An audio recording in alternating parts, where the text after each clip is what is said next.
Hello, so piu na te ho. Tuni ni khwa chu sim se ki diu chu hi le. Ning cha na vai ge tai ki ti chu sim ke man kana su. Chu sim ngai nom ta chu isei khom ki diu hin. Lung lut ta chai na chan ge ya anangai thla su ke ding ka hin ti mu ve. To teng le hi chu channel a hi na hung lut ma sa pe na hi a. Subscribe nei bol pi lo lai hi le lung se ten subscribe yong ne hin bol pi un lang. To teng le Khil atha hong ki koi tiang na mu jing thina din notification bell long chu all in hin koi pi un tia kan tim ni ve thu sim chu sei pan ta hoite ka khosung wa aban le khasim na ding mun om ta lo ji chun kanaw boy ning to Dimapurin in bahara ka panin school ka kai thonin hi kan class 10 ka simtan boy ning class 8 asimin janthi ta in le kha ka sim thani in sunga pasal chang khat se ke hi ji chun ka chun da zon jong e na ngai lu hle thanin a hi ching thang khwa pa na hung seilin a ki hi ji in ana ki mol hle zengin a hi la loi le gul nung chu a hen ki dal to pe in a hi le kha ka het thailo naka in classmate ho ning cha ka ti nunga mel hoi ta khat a umin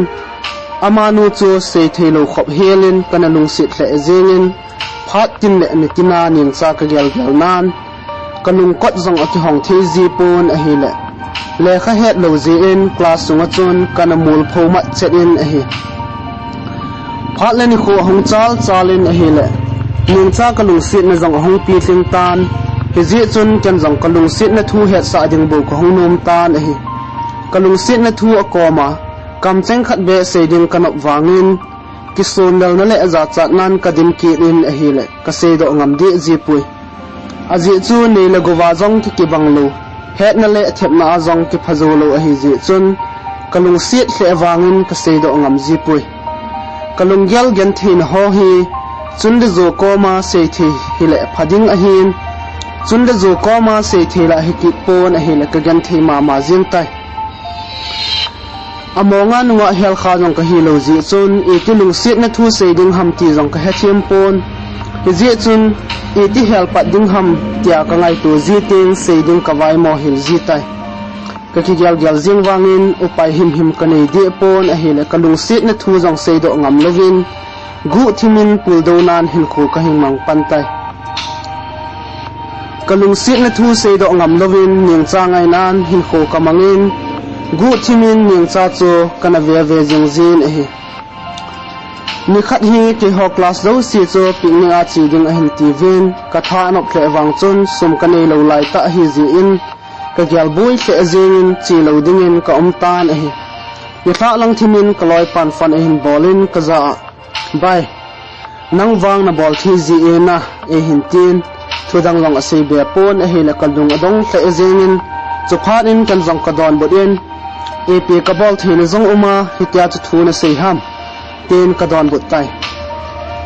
so in ka gol palin bojan mi cha te bol theidan hi akidangi nunga hon picnic china dingin sumjong ato ko tawe e hin ten a hela kalung aboi se jing tai so in kan jong ka don but kin in aza bai ko jin koyong sumato ko ten ka dong tai so in lin boy e dan but in henasa hello kista ho hi adon but ha ji bove 18 chen kan jong ka don but kit in ka het lo ji anang na ki dong a hisula ka tin a hele len boy in ka za sin bai ta an het nai lo ham picnic chi na dinga sum na to the lo ji a cho ning chan na to kop heta chul o ji a chuna bol thi je ka ti a ji 18 chen kan jong bai a tot ni him ole ata na sei ham ka tin ka dong tai chen len boy e don but in ata ka sei ji bai jingka la hung ki magut do in lang nen ho pa ona 18 fan akoi tan hi ka golpa len boy kam chenga kona kalung siat ning chan sum e to kop thu ka za chun ka ki pa hle zengin a hin alang khana ka gyal kit le ka ki phalam kit in a hi min sum e to kop ta a chi lo ding jong chu kanom kit pon ji chun chi ding in ka ki gyal tan a hi Zingkho hung va in ke jong ka ki gongin ka golpa len boy ka ga hopan bus parking lang ka zon hlantai bus a ka to do hlanin ka ki pat do pai ta ve ka chinaw mun chu gyal sangin anom se zengin tui ki zak na thei vadung zong a umin a hila num ka sa hle zengun a hi sunin cold drink so ka don khomun goitara la ka savin a zokers jet jet ho chu to na ka bol sa un kanui chu la ala jing tawi mizo sin thil khat che bol te te ding ati ji uchon ken jang goiter chu ka sayin ka sei ngam poi kalung sin na gan thi ji in ki sun gal nan kadim nangai na in ka hin khu hi i lo thilo gan thinan e bomi tin mauzin zenin zaila ka ozin a hi le angai nom the e hle zengun a hi loi khat chun thangneu nala sa konin thil khat wang au mi ti he do the a hi atvin e da jun a hi la za cha nan kadimin kala sa chu ka kisi hle azing tai loi le gol phame amzu aga donovin nuwa chapang ho chu a hi lo lovin ada jun a yang bolun a hi le ka ve zo pon ga chi aga pho ding chu kalung azatenin ain la ga pho zong lang ka thu se angai di lo dio kong kina alo bet dio chu ka hen ji chun thip chen ka omin a chan chu ka mo vet jing tai azo zo nan ning cha long a hin da jun a hi la ka kitim zo tapon ke long ka chen aza wa i bola hi ta chumi na yang bol ham na kham leo phaten ki khamun lang angol ngolin ki sahi uvin nang ho chan ve dinga koima hong poi ka tin a hi la hong lung hangun chun kan jong ka se ki in pasal hi wa ha na ki sa leo na pasal chan khompi ho zo yang bolun idinga na me chapang chunga hetia chu na khan sir ham nu mei thathlom a hi manwa chu na mo noi si jeng ham ka tin a hele pasal khan a hin flo tun ke jong kalung hang be sen ka ding do lo jin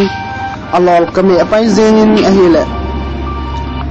evading a hong ki chu thwa zengun mi atam ji ochun ka pang zo pon a hele mi khut tha hlauna be ka hitan a hi chen ka teacher pau ahomin ha phone eng pho un zu kham si chu in lang anung soltan a hi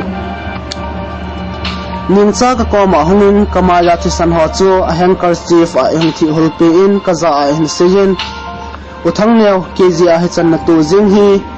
ke phatlam om wale nei kho sa an ho zalin na chunga ki pa e 18 kan jang ka don bun aza naw ke phatlam na ding i ma cha a om pui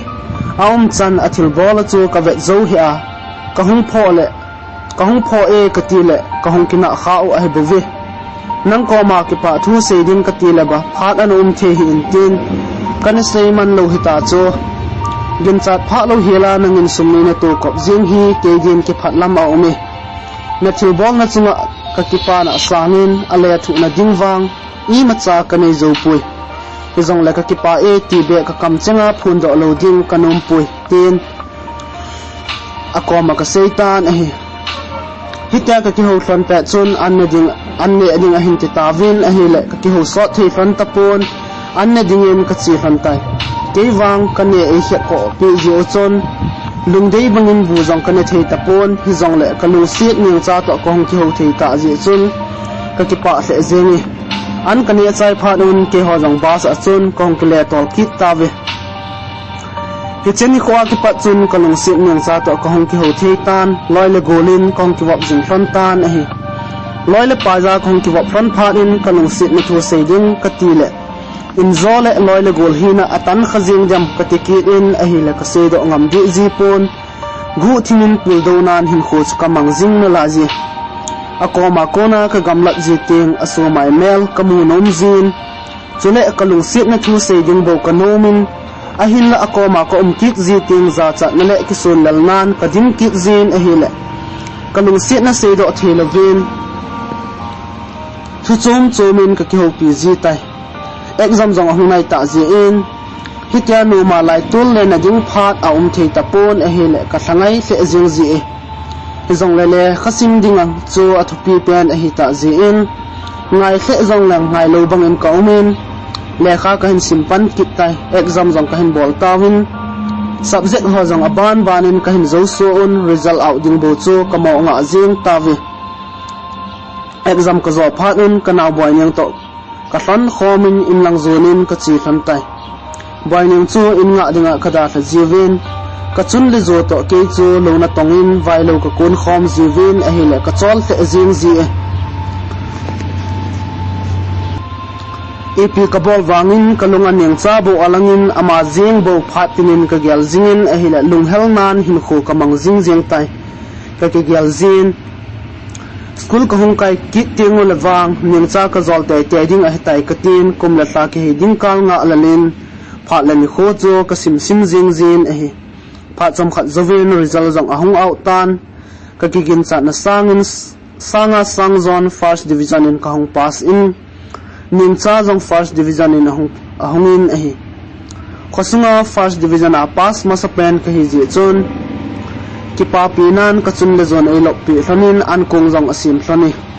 khosung mi pi alin aneu abonun ahung ki khomun ki pa thu seinom hole til khona thu seinom hon phan aman zawun ki pa ten an kong jong ka so khom ta ve school admission jong ahung ki hong ki tan kapan ehung tha thanin higher secondary khada admission ei bol pe in ama en langa kinung le kit tai ning cha wang school chuma kai tan a hile masang banga ki vop khom na ding phat a thei tapon hi zong le WhatsApp le Facebook ho awang ka ki ho ji thlani kalung sit wal ji chun Facebook WhatsApp kalut kom zong le ama lim bo chu ka ve jin ka phat ni sunin ka ho pi ji phat hong chi chin a hila ning cha jong masang to abang tapon phat tam zon a hin reply ji tapon a hile kalung dei banga kalung sit nun e ho pi ji lo ji chun kalung sit na thim thu lalding kanop wangin ka seido theidi jipon aphat tinin ama ngai nan silung helin zaitha kanem ji tai ning cha din letter jong tampi ka ji in a hin la kisun lal le za cha nan e zawal ji chun letter ka ji ho jong chu ka thot ngam di jipon ka sumang ki ji tai amonga jong ki mai to alung sit thim thu lalding kanop zo ji chun Facebook WhatsApp ho a helding chu kanom pon ji chun kalung sit ning cha to ki mu tu theina ding chance ka ve thi yang tai ni khat ki yong kamo wa le le nan ning cha to lampia ka ki su tu han tai suin kan jong aza ning cha hoya na chi gut ham ka tin a hila man jong me chwa ka hung a he bove 18 eida tha pai pai kit tai suin ke jong ka ki gelin tu ni be a kalung sit na thu ka sei lo le iti in jong kalung sit ni thu ki sei ngam di ta pun te ka tin kanung dal kit lojin aza ning hongo hilaya khon som khat nga to ta di hete ikimu to lo na zong phat asot tai ka tin hel ning chan ka kino cho all in zo kimu to kit na hete o 18 so en kan jong ka don bot kirin ning a hipui na ko ma seinom kanezia chom khat hilaya khon ga to hitin ki holum hite ka ti a hi hongo ka tin a khot ka tu in ka kai phei tai chun ke ni jong ka to thlonin ka ki holim thon tai ning chan ka za sein ka kino e mi sei ding ding ki sei loi loi jin 18 chun kan jong ka don bo in now so na ko na ko ma sei ding kan ti a hitan hi jong le iki friendship na atan khajing jam kan ti ji a kan sei do ngam ji lo a hin tunin wang hin sei mai tangi nang ni hat thim pi lo wanga kan na so mai mel ka hin mu nya pa na lungsit sang pen ka hin chan na hitai kalungsit na thu na ko ma seiding kanum zin hinla ki sun lang na le za cha nan e zo wal je in kan se do ngam ji pun lungu in na pul kana dovin a hilatun kalungsit na pi thingin kalungin zong adol zo ta pui kalungsit nan e zo wal je a ki sun lang na le za cha na ho zo si zong pun si banga ka pai manga tunia na koma kalung sit na thu he ka hin sen jing a hitai golin lunghan na le thang tom nan wang nei san pi hin lang kalung sit na sang pen ka hin pi hi nei san pi jing tan tia ki sung lel puma na koma ka hong tau a hi katin kalunga ka gel ho chu khoda ka sei do jing tan a hila ning cha chu a thip chet jingin a hila ken long sei beding ka hetapon thip chen ka mo to thon tai chom khat zuwin ning chan a hin don bodin ka za uthang neo ka kino to a hila tun seiding i macha ka gel do thei pui in ka thun pha le ka lung gel ka ngai tu ho WhatsApp ma konin hin sei tangi 18 ke da hlan a chimang chun ke jong he ko ma kon chun ka hong do in lang zonin ka chi tai in ka thunin phat chom khat ka mo to vin a hila ka lung sit ning chan WhatsApp ma pan in message in thot in kan jong ka sim tan a hi uthang niaw lung sit ten avelin wang nei hin hel kit ta hi o nunga dang tampi a omnai loi le gola ki vop khom na hi atan ding na de lo le hin se kit da jeng tan hitia kalung sit ning chan message e hin thot ka sim do chun se be ding jong ka heta pui kilang phat chom khat set ka ki gialin phat chom khat zovin kan jong message ka ji kit login hiti hin ka le thot tai ning kalung sit na san dan hi namida mo thizin lang hachin la chon golin hitin nei dan but po na ti mida mu thelo lung sit sang pen ka hin chan hi agil dan wang ate pi ding jong a umpon ka se thim zo pui nang kana lung sit wal ji in gu thimin na pul kana doven ehlaton kata sa jong kata san jong azo tapon agyap hajing tai goldang na ko ma lung sit thim thulal jong tamnan ti a hin la ken ka hin lung sit banga na hin lung sit ding wang hi chalen na sit le chung hin koima umpon ti lom lo lung sit gan thi tang pan ka hin chan hi e ding golin hathiam lawa laidang liang ja ni sol jing ham laidang liang ding hilang sot in liang ing ting na hin mul tang loi le gola ki wap le anop nan hi zong la hin kho a bol khom thei ding hi lo ji in gan thi silung lai adam thei di pui boy kalung sit ni hathiam in lang na milung sit na chu ne hin chan jing kan chutila tang pa silung lai damin tin lena sit le chunga no min hin khomang tangi ka ki pa na ding zong nang bo na hin ka gan the na ding zong nang bo na hi ti hi hathiam in lang gan the ling sung nat na ho hi hung thoi dam jing tan nang lovin ke mong zo pungi boy ka hin san lung sit ni ni san pi le chun kain kho hlungin ka lung sit na tu dat jing in ting na hin khon gan the na zong thu sa pungi sit lei za tam lai za hin am himin tam nan tin amel hojin tam nan ti hin la gan thei tang pa kinat na nang bo na hi idinga golin kalung sit na hena sa hello banga lungdang gyal jing na hi ham ning kalung sit na ni san pi jing la chun kanomia je tin message ka le thot kit tai chom khat zongin ning chan jong reply e hin bol kin in kan jong ka simin e hi la hiti hin akiji e kalung sit poi katila kalung sit lo na hi jing ase beading dan jong ka hapui loile gola ki vop khom ding pi dinga bo ka dei na hin kilung sit pi din wang ke gen na thing zo pui hitia message in thot zo chun facebook la whatsapp azong a block do tan e cho phat in kenong se beading ka hetapon kamit hi ki thi pumen kazal na khun chung ka zon tai zan khawa in samang zalmon ka kingai ton min jing ding kanomin pinla lung sit nan aphal lo ji in kamil thei di pui ipile jing tiang a inwa ki chin tin kam chenga ki seitan te katin hitia ka ki gyal jing lai chun jingil bu aw jong ahung khongin hetman lovin solama konin chung to ni sa jong ahung wa em seltan hi chen ke long khang jing ka thovin ka ki suthingin an kanen skula chi din ka ki gung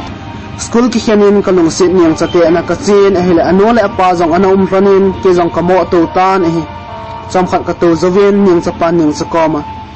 bainu thangneu na ti pa chu ama pa he ham tin adongin a hile ning cha jong pa za he hapa ama chu hi thangneu tin adon butai chun ning chapan ka koma sin thangneu nangho mi nangho in suni izat ni ham chule na nola na pan ipina to a ititi ni kiman cha jiu hinam tin ei dongin kan jong ka don bo in hapa kan so pi na me khat bo kan ji kanola ka pan thing thlang na tong ji thanin gan thei ta ane la cha ka ki hol jiwa ka ki hin su ham jiu ai bo ve tin ka don but tai choning chapan ei don but kid in thangneu minola na pa gan thin ho het pi in lang le kha pon tho ta in kisimin childang ima boi pi hi in 18 hitan yung chapan ai sei pha chun ken jang alung gyal cho ka hathiamin izi chun ima ka sei be ta pui pha chom khat zovin ning chanun ka za asin thangneu tu kalin wang ning cha hin subui ki ta hin na in sungun jong azil pon na lim le na melin jong atu pui avelan hin su boi ki po le nom na sa lo hil ding a hi ki het jing in 18 in sunga konin e hin no do tawe ning chaten e bol naw chu ka gel la ka za azong achan ka thla zong asin e hila kamit fi ahung lung do in kamit fi pumin in lam ka zon tai in katlunin kanau boinin in edongin kaza heo ipinati ham ipzia na ka ham ole mi ton hong kina ham 18 ken wang don but lovin chip ben karom sunga kaludin fasit na mit li dim set pumin ka kaptai kalunga ka gelin ning cha hi kedinga pathienin asim lo a jing dem kedia asim lo hi le ipidinga hibanga hi kalung sina ka ngai jing hitan tem katin keile ke angol bangin ka ki hovin e hele epi hele khatve ki mai ton azona din ki hopi ki hanlang katin chun ke long samang kazal ni khat kawale nan ning cha ta gol lang khat hong ki zot phei hlon chu ka ga agal mun e hele kapana walin vengam lovin ka ki he mangin kamai ka sel jeng tai he koma kon chun amani jong achi pai pai hlon tan e hi phatlen kho ong chal chalin ning cha mel mulo na phat jong asop thim ki tan e hele kalungin angai ton ning cha hin ji ani a jeng ta dam katin kalung khampi hle jeng tai ni kha khat ki jong Facebook kalunin e hele ka friend pasal khat to God merit sa ran chu ka hin ki mu do tan e hele kalung chang chu tinga ki sun abang jingin lunglai me bang asan se naw bangin ka kap ki tai ka ochingin ka sehin ning iti ta le kalung sit na hin hethemin kalung sit na ni san pi ta dam tin kananga nga jingin ahina tunin gyal pha lovin golin nanung sit pen ke khan khoding gyal lovin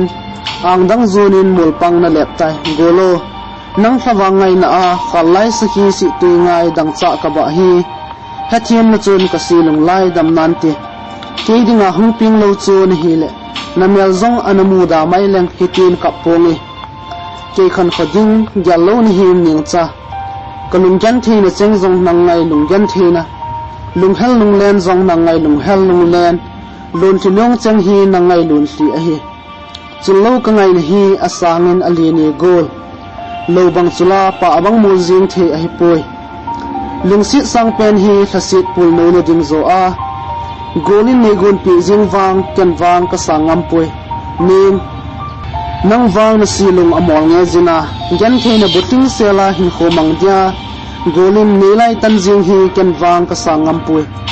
chingma le lona banga na toy dong lai ni khu chu avela don tha ki theding hile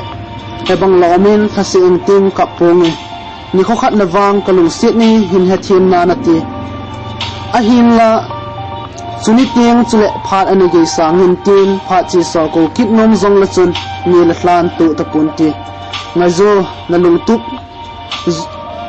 ana hileng silung lengin phungdang zon po na ti na lung tup lo tang pa ka hi ji in golin kalal sa chim thu na ki het mo sa in jing mol na lep tai ne gin bol na cheng ka thu zo pon ka gyal hai the poi lung sit hem chu an he khale lengdang ni san san zong hi bang lomin thu ha sam pon ti nangai na chang zo lo ka hi ta zong le gan the ke wang nang ma ngai nan hung chul ing ting hung mol ing ting chu ting na hin mil tangi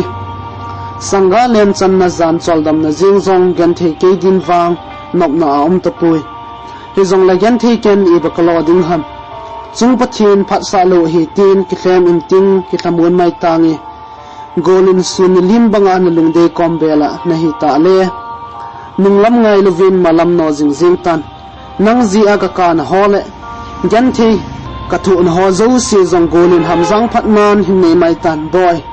ke da tlan ang dang zon ta zong la chun gan the ken wang na gan the ding ka hin phal him pui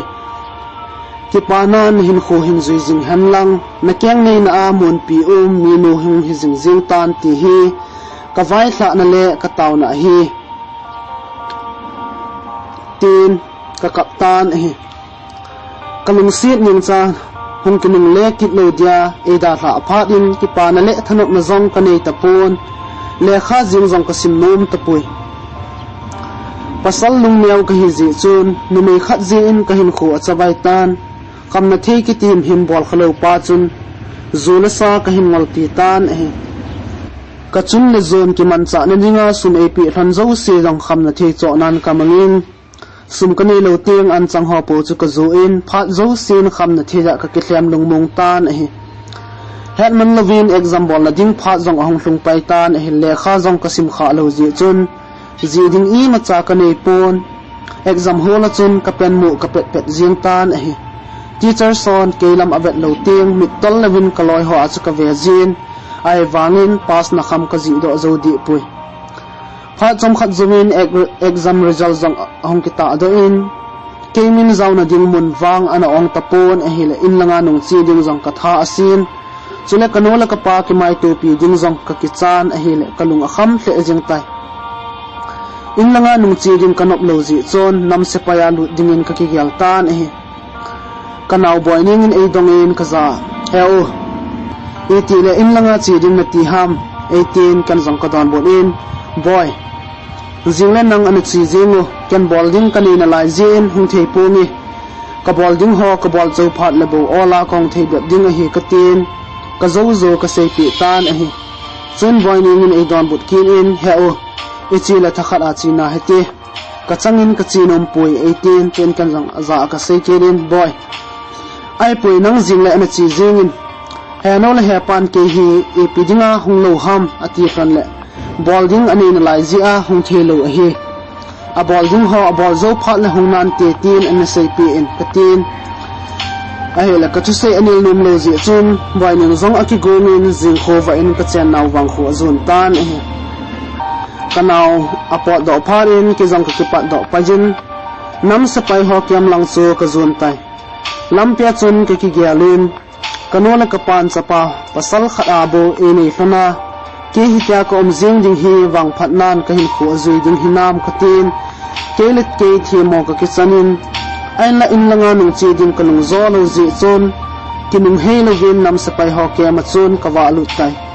lam kai pa to ka kimuton ken jong kanung kyal chu ka sei pe in a hele lam kai pan jong pha asan ji chun ke jong ka dan tan a hi training jong ka hin zo tan loi le gol ngai cheng to nam pi khan kho ding gal nan lungla tha panin dogal ka hin sat pan ta vi hoi lai muna ka wangin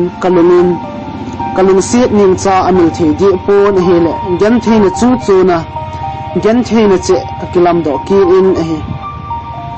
nampi zalen ding de na zala khola weng la in sumi ngai chang da a vai kon do ka hi ta ji on sun le zan chum lovin hem la thal ki put in kaman no jing ta vi dogal melma tam han lang gan hin mi pet thei tam jing jong le gam mang no ji chon gan thei ta in hin kho kamang jing ta vi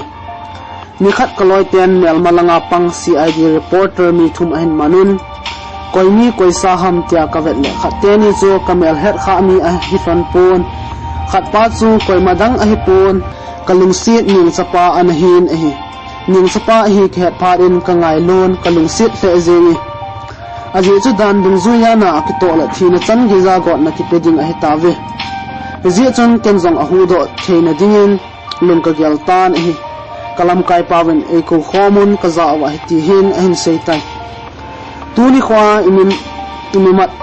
ho hi achung wa dan dung zu ya na ki to le thina chan lung ding chu a hi tawin a hin la izat mi ho chunga chi san su jing ding wang kanum pui nang hon la itin gel vem tin e hin dongun chuin ken jong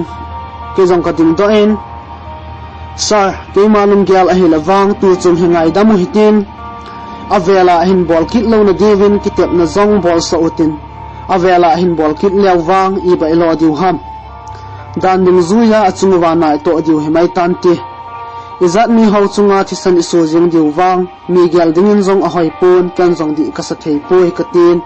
ka to tan a hila ka tu sei cho kaloi tia zong sin yang di asawin kalam kai pawin zong di asan ji chun hiti chun ka bol tawi phat hang chi chin a hila ka hong dam mo tan kaloi ten hospital izara e pi wangun kanat na kho che jeng tai azo zonan hopi thi jong ka hitapon ago tlang hlonin ka kizam jing tan a hile kalam kai pawin e via zo pon hiji chun kanol ka pa kovin kanol ka pa ko ma chun thangneu hi zo chana kana zenu a hitan a hin la anat na akonin adam do zo di pon anat na zo a kho che jingi hiji chun nang nin ki pi hlonin lang wang phat pia na ki zan dam hlon zong le hin ning sol ki da jing hlon tan ati zawin sum sang som apin in langa din gari khada e puso tawi gari chung tu na chu kalal kin in a hi la vet thi zong ka hitapui chu phat in ka pan doctor ho ko kovin a hin ka chan naw wang ho chu chingthlang gam a hi ji in koi ma cha zong ahung nom pun ong the ding hon zong sum tam pi ange un a hi kapan kadam ding ade wal ji chun doctor mi jan thim ta khat a hin pu jin doctor pan phatin ni tina agent jing phat chun ke jong ko hong dam zet tan a hi kezen na dingin bong la loi ka nei zo siu jong kapan azu chai su tan in sunga ne lego zo siu jong kezen na a ki chai su gam ai tai hiti chun e hin zanun a hi le ki jong pathin lung sit ka chan na zalin kanat na konin ka hong dam do ki tan a hi kadam jing ta wangin thala zung jong ka nei pon I ma cha tong thi jong ka hi di pui kezia in sunga ne lego zo si a ki chai su jing cho ka gyal le ki phat lam nan ka dimin kaza azong asa the azingi pathin nung sit zalin ke jong all in ka hong dam thing tan hizi chun ken jong kanol ka pa chu na to azong ka hin ki thopi thei tan a hi nitina lona ka hin tongin a hi le ka chol the azing ji e chophat in ke jong ka ki gyalin a hi le hitya hin khotlunga thing thlang na to a ki hin su jing ding chu kalung zo tapon lekha tha san ki ding jong ding bo kalunga ahung tan a hi aina in sunga ne lego zo se ki chainunga kanola kapan le kha e sim sa ki thon jing cho ka ta san ki pon a hele phat chi sa kain khomandan ho cho ka kisi hle ajing tai le kha tha sim ki ding bo kanop wal ji chon kanola kapa ko ma kalung gel cheng ka se pi tan a hele ka chun le zon jong ka za boy chutia le kha tha sim ki ding na nop mong le tu kum na to nei ki thopi jing fon lo lawang alam pi thei ta pon ti tu kum cho lo na tong kho motin kum tha la school na tha kai ki ta he ding ham e ki flanin ke jong kanomin hiti ding chon kom tai chu lai go tui long hen lang khal lai ni sa sa fe jong le nok la da thu lovin gun chu te in lo na ka hin tong tan a he dimapura ki ding chu in zo la kaloi la ka pai ho ji in ki sawai ki khan te ka tin ka nom tapon hi chun de thlilang zo chi din ka ki gal tai jatlilanga ka changse ka gom ki ding chu ha sa ka san chule ka kin su zo ding jong ka kita san pon hizi chun ka naw boy ning jong pui ding tin ka gyal tai ka naw boy ning jong ke zia school kai thilowa ai tai school li phat hang nai chim ta ji in boy ning to nilowa sum lon ka kun ji thanin hiti chun gan thei ta in sum ka kyol than tai kum la tla hong ki jin jing kho hu wa la ke ni jong de ti tol pi zona ka ki pat do funding ai tai hizi chun ka chun le zon mai cham ai sim pi thanin til kho na zong ai na ni thani hi chani hla a ka chun no le ka pa thu se ka gyal do kham hin se nge ka pa thu se ma sauti boy thang neo nang ni dingin I ma cha aki toy he jong la ini nawin azolo ji in pi ding I ma cha jong na no la kan ka nei zo than poi I bai lo diu ham na lo do kham chu nung hlai selin ki pu thanin lang ai the nan hong ki mang cha thon mai tan na chi do nung ting in sung din mon hi na lunga hingyal do zin lang gun chu ta le pon tho ta in le kha hin sim jingin in zole na loile na pai ki van na hole nei le go ho hong thang se na tin na bolding ep ham gyal do lovin hum kha na ti khlep na za na hin tu ding a hin hi zong la thu ha ten hu pangin lang na lole na pa gan the na ho hi ni ko khat le ki le do sa te din na to na zo se a pon pan jingin I Bible pathiana ki ngai jing ni chu zai on mul sang to bang hi ti kho gyal do jingin lang pathiana ki ngai jingin chutule aman na lampi en salwa jing ding hi 18 kanon hi ti hin asijin hi thangneo na pan na hil na ho hi na lung thim sunga khi vui on ki o in lang dil khop pa abangin ki kop ji in sung gen the na ho hi lung neo na le tha sam nan ne hi in lang kitil khonan zo ne le chon na le khasim na azong na machal theding a hi na pa to ke nin wang I ma cha ka bol pi zo than pui hi zong lai za kai na bol pi the pathinau me ti hi gyal do jingin lang thasam lovin tawnan pon tho jingin la sim pan tawna chi to vin phat the na hu su ji tawna ogin a chip teng le phat the na zong tang ding ati bangin e ho zong in na mun chi ewa tawnan khat le khat ki gyal do to jing hete chutile ilam pyo jang hungwa in tin lo thin namun chu ithun the dio hi nang khan khoding gyal na zia na naw boy ning zong hun ki sol hin ki zia chun nungin zong na naw nu hi hin nung sit zingin lang hin tha sit sa hi ben boy ka tu se ho hi na ngai lova avela kham na thiza na hungal kit lawang na chunga na no ke ma ka tha se ding a hetai ti gyal kalung hin seinum tampi ka gyalin a helami kammol ka hi zi in ka se do zo pon izong la ka se do kham chu ning gil ta in ngai ton lang na lunga ching jing zingin kanola kapan ngai num ta thupa tampi ai sei pi han zoven pathin koma tauna kanizun nomin samang ka zalta ve jing kho hung va en ke ni ucha jong da tol pi zon dingin khong ki pa do ran ta train chunga panin ka ven e leisit lo pin ho chu lo pi ka sama ma jingin mi te khan tu dan ho chu kidang ka sa fe jingi in hoi ta khat chu ka ven ni kho khat lekem jong hitabang in hoi ta hi ka sa do ding kanola kapagin na zo si jong ka kile do sa ding a hi tin kalunga ka gyalin keile ke ka hong kitil khovin a hi ni le zan ni zovin ke ni jong New Delhi railway station ka tung thonin hilaya chun auto ka chi kit thonin ka zat chan khompi ho tam na pentin munir ka zon ran tai hilai mun chun in bahara sanglia ka kila thonin ka thon tai gincha sangin emi zong atam hle zingin hilelung mon zong aume private school ho a kaiding kanop wangin nelo gen theite aki ji chon sumla pajin aki boy kinin hiji chon government college ka admission ka ki boltan nitinin ke school ka hong kaitan kanaw boyning in zong restaurant khat ana tongin thakhat la sangko lozin boyning salary mu kham ho achon geu chau te in kong ki mang chato pe hlani gampa ma ka hi hlon jing wangin ka gen thema ma jing hlani aji chu in bhara sangli ki pi le ne la cha chon hoa sang thum ta bang ahung che kit le dammo ve sit na hon e hin pha hlon kom le ka boi mong jing ji hlani bat la tha ma cheng khat cheng ni la na ding jong om lo ji chon ki hit ta le khia thim ta in sum chu ka mang cha ji hlanin ai wangin hamin tla chu ka hlung ji hlan na in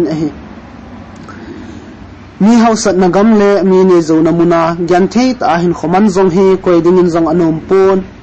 gyan thei na zong alang di in Sunday ne teng ko ki worship service Delhi KWSD a hon ki khom jiwin pathin ko ho khom jiwin mi ma tam je chon asi zong atamin zong le apha zong adim se de island northeast ni mai khan khatwang chu milim sim thu ho kol le vai ho sangin zong ki sim dan a hemovin sexita ata in lamlin dunga wa le jiwi gam sagam a hi ji chun ko oi mo di pon hi zong le ching the ta in hin kho mang lew ti chu ki kadei se fe jingin ni khat kanaw boy nin ko ma singin heo kewang dia thia kom nom tapoi innanga kichi tala kanomi 18 chen kan jang ka don borin boy ipizia hita chu thuna se jing ham kalung tuk zong ki mur solo la za nangi nei da tha la ke e kati ding ham katin hela kanawin eo Facebook le WhatsApp dunga gampa ma ni me ho se sit jing jo kho na mu kha lo ham kewang katha se mong tai 18 chen kan jang ka don borin boy koi manang na se hilo pi cho kala mi khat le mi acha vai ho ase yo bo chume katin e hela boy nin gampa ma eni ni me ho tia phatina apos ding khona mu kha lo ha me tin kan lang kadon but kinin hitia thu se ya Facebook a post bol ha chon a hit thim lo ji a he bove thu se dan thim hu wale gampa ma ni me zo se a hin hop tha kha azio he mopsa ding dewal ji a gampa ma hung zong chu da ponti ain la mi tam zo hi in sung ha sat ji a sim le pai hola hung a hi lo zong le kha sim dinga hung kal sum ngan a thi hin koi zo si chu hitia chu mo phat mo zinga hedi pui mem tam namuna chu hlet na zong ha in tin asi a pha zong dim se hi ding ham mi si tam na la a ching thei ta hin kho manga apathin kha so lo ni chu mi man tam ta hi min ipi gyal han lang se zong lew ei phat ko le a kho di pui thil zo si simpan thil zo si amusu jingnai tin ka thlem long mongin gampa ma ho ki se sit na le ki diam na tamwal ji chon ching thei ta in hin ko kamang hlonin kin kho a lo le ka po do zi thon pui pathian ni jing ka se la mai cham ka sim zi thonin gan thein ho zo si a khon ni ge za ka thu hlung zo thon na din pathian ko ma an ngolin taw na ka ni zi thoni school suti la khat thani ho ka mu kum le company na ka tongin sum le pai hola ka naw nu ka ki thu pi zin e ka gan thei thon wal ji chon ni banga ne la cha atui tui jong ka ki cho zo ji thon alu le dal ti lo cho ke ni u cha dinga na dang ki zo lo hile aklom jeng ji e silla chen jong ni banga a hoi a pha ka ki cho zo thon pon scan hand aman from ho po cho ka ki cho ji thonin gan thei ta in hin ko ka mang thoni phat ang chi chin kum la tha jong na chal tu tu jingin e hile kan jong crazy kan zo tan sim bearing kanop te wangin kanaw nu gan thein ho cho ka ve zo ta pon hi ji chun aban jong sim be talawin government job ka hol le tan e pathian in ngai lon ka taw na zong ai san pe in kana ki gin cha na helam pen government job len ta khat ka hin ki mu tan e government service na tong thei dinga ka ta ji in langa ka chun le zo fan ka bolin ka lo thin na thu go cho ka sei pi tan a hi le amani jong ki pa be se jing thonin akap do thon jing ka pan ka za asein boy thang neu gel pha lawa hi chana lo thin na hin nei jing hi ne chunga ka ki pa wal jing nang zala ka gin gen thein thon zo si jong gel mila lungmonga chol do a kom thei thon ding hi lo pi ka san pathin phat no jong kamun ama sa penin nang lo thin na zalin ha chung nung pathian ka thang va e boy minole ken zong hilanga hin ki pa na mai cham na sim thon nangi he zong la nang nin zong hilanga chun na sim thonin che zo si hung ko na le phathi chan ho zo si hi abon cha pathin zal a hi bove boy ep bolin lang ipina tang zong la chun pathin wang sumil ki ta hi ben in zole sumsan na ni ka hitai tin hung ki le sa inatin kham na thei thil ho hung ki sa chawai ki khana ti 18 so en kan zong ka don bodin aza engi hepa hilanga zong lamkai chang to mai cham sim khom na wingi hepa hi zong la all in ki zato ki taw hitina katin phone ka koitan e chen kenin zong KWSD alam kai mo po hole KSO lam kai chule loile gul phabep ka ko khom thonin ki pa na mai cham ka sim khom tawi til khot na thu zong azat zat ACP on an zong thanom ta en kane khomun ka ki khem ki tawi ni he the khat kong hi phat in loile gol zong ka hautan e hila masang sangin hin khu chu anum hle jeng tai government dan no za na ka to phat in kanaw boy ning zong ana to ka nga sain in nga in bo ka pan sa ji tai kanaw boy ning tom ngai na zala hi chan ka pha the hi ji chon ade angai zo se zong ka cho pi in sum le pai akiman cha na ding zong ka pe jin kita ata lagun chu na nei ta ana tong ka hi ji chon ka to khom pi kaloi la ka pai hon jong e ngai lo vin e hom thot jing jiwe ni khat ka chun nun fon e hin bolin ka za boy pathin pan pi ni zalin na lung tup jong na mul sultan tun government service jong na nei tan a hile zine ni ya pha ta lo ham amonga ki ngai pi kinung sit pi na ne jam tin e hin dongin chun ken jong ka don bolin aza heno ki ngai pi wang tu chan ge jin ka nei poi government na ki tong be ma to ji kani paile i boi wal lo diu ham katin e hela kanun boy ipi jong masang bang lomin ki boi sam ta pun ti mi min kho jong se the ai pon ita i thi dio koi man se the po ven ji chon nangin jong lung gyal thi min lang na nole na padam sungin ji la cha nei le chun kano me 18 chon kan lang ka don but ki in ai le hano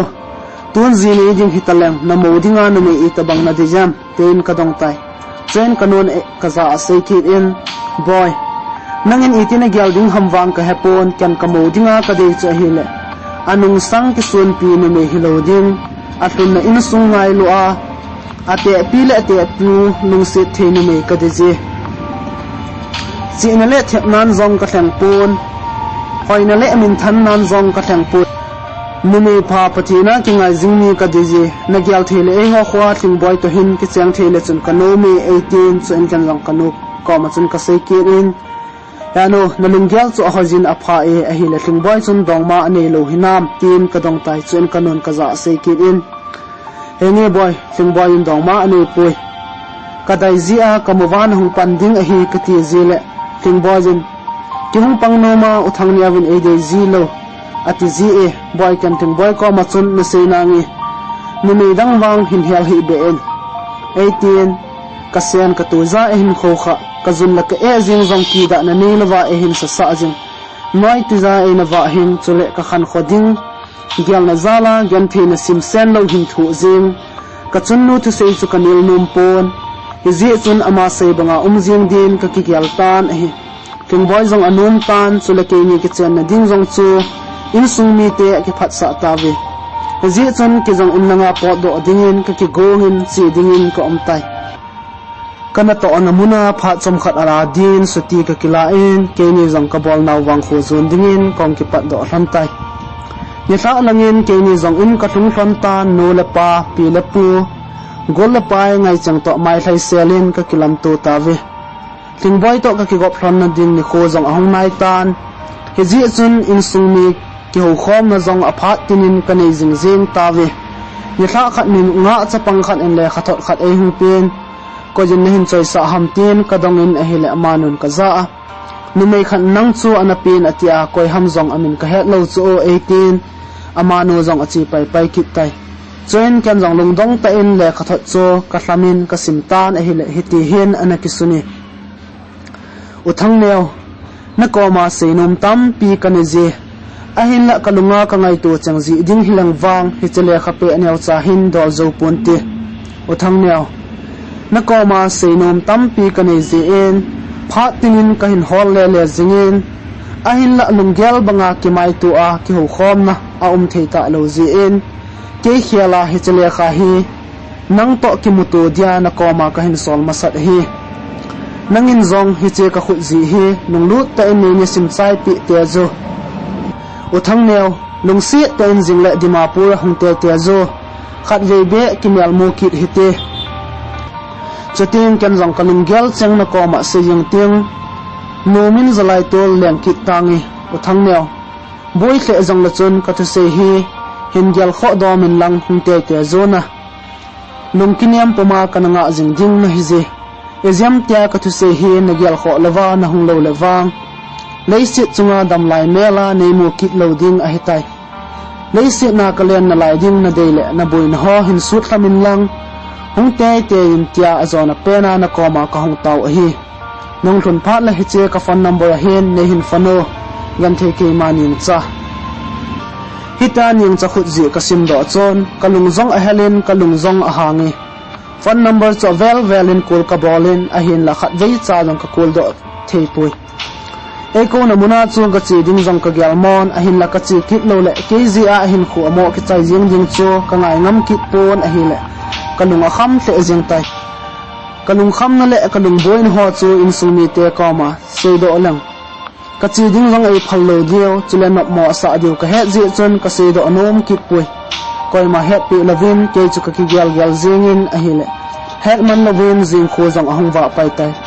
choin ken jong ka in sumi te koma ka zola nal ka sengin aza ama dimapura kin kho khat ka nei je en ka chi te anga je ka tin asei to ahung ka thu jing tai dimapur ka tunin phone number ai ki page ka call in ahile achi zalin ning chan om namun ai sei pi pharin ke jong ka chi paitan ahi ka tun na so mai ngui de le ni thilong poma ana to chukamon ken jong ka ho pi pajen aza ning ipinati ham idinga na ka hamtin ka dong tai chuning chan ka za sein heo na ko ma ka thu sim hi eti ka patna eti ka zo ding hitam seiding zong ka hetapoi kei wang ki chizing talabo kanomi atin akap tai chen kan jong ka don bu in aza ning ibi thu ham sejin ka tin amala mi thli hunglong tha cho ka thi holpi tan hi chen ning chan ka koma ahin khu thu sim a seitan hi heo noksa din ka dei wal ji in ton ka gan thi lo tai ven kain khu hi ti hi a hi kalung dei te en hauniau kana ki champion a hela phat tinin zu akhamin eva wazin zin naina ki mung chi tan tin ena sol zinge a hin la ki mung le kit din kanop lo ji chon zo chanin kana thu ham hami phat chom khat zowen ke son dingin numei dang khat a hin ki puilot en tunia wang na ina na kinung le lo le ka tha jing jing na hitai ati phaden kalai anavalin akom da hlan ka hong do tai kaina kinung le ding la kanom kipon hije chon ke jong kaina wa jong kinung le no ven ka changin gan thei ta in ka cheng tan a hi kin su na ding lampi dang aum ta lo ji en mi van hopo ka sobin gan thei ta in hin kho kamangi to gan thei ta hin kho kaman jing hi ka gel le nang lai na le thasit ka san ji a hi pap ka pu hin te tin ka gel zen a hi le kisi nan ka ding set zin phat tin lon tlen kana long long jing ji e heo nangai dam na changzo lo ding hita zong lang lung sit in ka khil na ho nei ngai dam in atin naw sen bangin akap jeng tai chen ken zong aza ka sein ning pha chi so nung gela thasit angai tapui achi sa chu achi sa ai mai tai koi ba cham kim ding ham koi ham ahin kwa bol khil nei lo ding kap ta hen sot a ka ngai dam sa na hitai ke pa po zong na he poi na ji pa hau niao si lung mol zia nangin gam theina tin cheng na thu kha zo ai bo ve tin ka thlem tan e chen ning san ka za se kin in heo nei ngai dam ji in ka ki pa e pha chi sa ka bol khil na tam jing zong le lung sit sang pena ni na lung sit sa gam thei ka hin ko hi nei ko tun lang na ji ding in nei ki pi jing tan ka gam thei be se jing tai atin akap ki tan e ala na mi lung sit na zo sang zo lo din ka hi hitam 18 chen kan jang ka don bot in ning hin khwa ding mo nga lung sit sang pen kana chan na hi je in tun zong ka hin lung sit jing na la ji ain la thing boy to zang gop dia zalai thang sa ka hi ta ji in ka kitep no hole chun na zo thim thu ka pal ke ngam ta pui lung sit in ni he min lang sei kit da jing tan kisi hin lung nyaw hi in boy ke je in golin lai dang leng tan ken zong leng dang ka sang tai kisi nan pul do win lon tin lo ngin lang kap zong la chun ke wang hung ki nung he ki the ka hita poi na ang la za boy i bai lo ding ham chung pathian jang gop lo chu hi mai tai ven ning cha na vai ge tai na ta sa dam na lai zong le ke dia a thi na hitai chubanga chu ke zong nanga dia a thi ka hitai chung chol thanu le thangwana a site a hlum ngajin hlum nan tin asu ngajin su nan ti ein la eni din wang pha zo si a kichai su tai tin ka don bu tan hi chen ning chan amit li pumen e don bo in he o chuti chu a hi zong le kho di pui thil zo se ke si lung mol ji a hi ma ji ha hle zong le ka chan dinga lom hi tin sang thim mai tangi hi chana kan su gan the nga zong nangai dam na ka chan zo zong hi ke din a thing set tai he o na boina tampi da thla a ke ni phalo nu ko ma na hung ji in na chunga ka ti pa e he o thang neo nang be en na lung dei to christian in sung hin sim khomin lang mi te ve zui the le kil na the in sung nom hi jing jeng tawin sun le pa jong tampi hin nei famin lang hung wang phajing jeng thon tan ti hi azaw na pena ka vai tha na kam cheng hitan ti 18 chen ken jong ka don but kin ning ka ki pa e ngai lut kam dam onema ni vai tha na ocheng hi lo pi ka san ke man jong ham phat nan hin nei mai tangi boy nang jong hung wang phajing jing tan o ka tin chen ki chom chomin ka ki holim tham tai ka kin nei na wa hung zaw ding in jong ka ti min akiman cha na ding sum jong them khat ka pen chuzovin ke zong in lang zonen kong kala kitai phatlan kho ong chaw jing banga ka kin nei na diu ni kho zong hong nai tan hi je chun ni pi tha ka kon khomin hol in ka sawin ka chu the jeng tawe hetman lovin kin ka bol na diu ni kho zong ahong hlung tan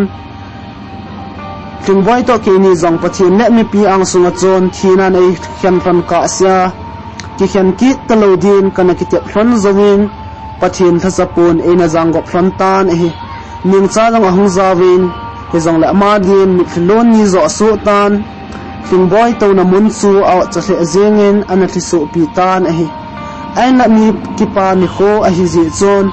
mi mit mun wang ana ka pon a hi la koi ma chan ama thlun na ho chu ana happy ki pui lo pi te en ki chen golwa kin jong ka bol zo tawin hin khwa ka chen khom pi ding le lung khat le kyang khana ka din khom pi jing dingin thing boy chu ka inwa kan ki pe lut tan a hi tu hin pathin in phathe e bu hlon na lai gilga pasal khat le numei khat kanei hlon tan delti tol bi sunga kabusa den tave kachun le zo jong delti aka pujin Taj Mahal India Gate Lotus Temple chule adang dang ho jong abon in kavet sa in restaurant min thang tam pi ho azong